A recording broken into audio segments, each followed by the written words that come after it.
Nearpod is a great way for teachers to make fun and engaging interactive presentations for their students.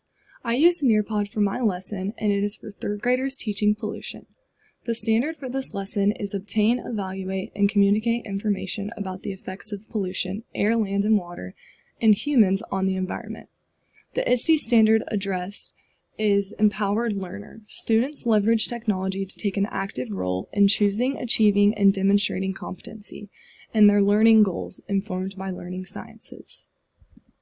The I CAN statement for the student's learning goal is I can explain information about the effects of pollution and humans on the environment. Students should be able to do this by the end of the lesson. I will implement my lesson as a combination of student-led and teacher-led.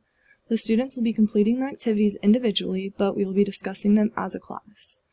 For my opening activity, I chose a video about air, land, and water pollution. I felt like this would be a great way to engage my students because videos are visual and interactive and make the content more engaging for students.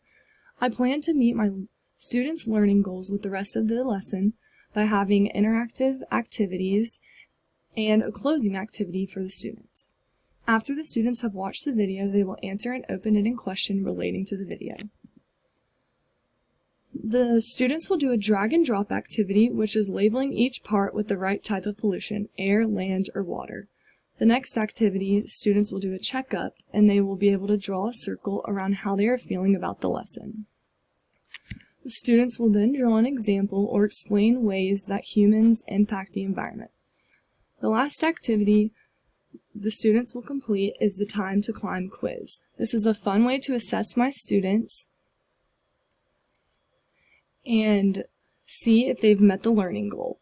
By assessing my students' activities, this will inform my instruction by showing me if I need to change something or go over a certain part of the standard.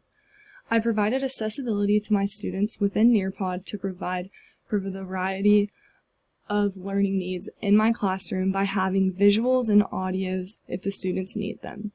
The students can also answer in different ways, whichever is best for them. I concluded my lesson by taking a quiz and having a discussion about the results. We will go over each question so that this leaves no students with any confusion. The students are able to reflect on their learning because depending on how they do in the activities will show if they've met the learning goal. I've learned so much from using this tool. It is such an effective way to change things up in your classroom and make sure that each child has everything they need to be successful. Thank you.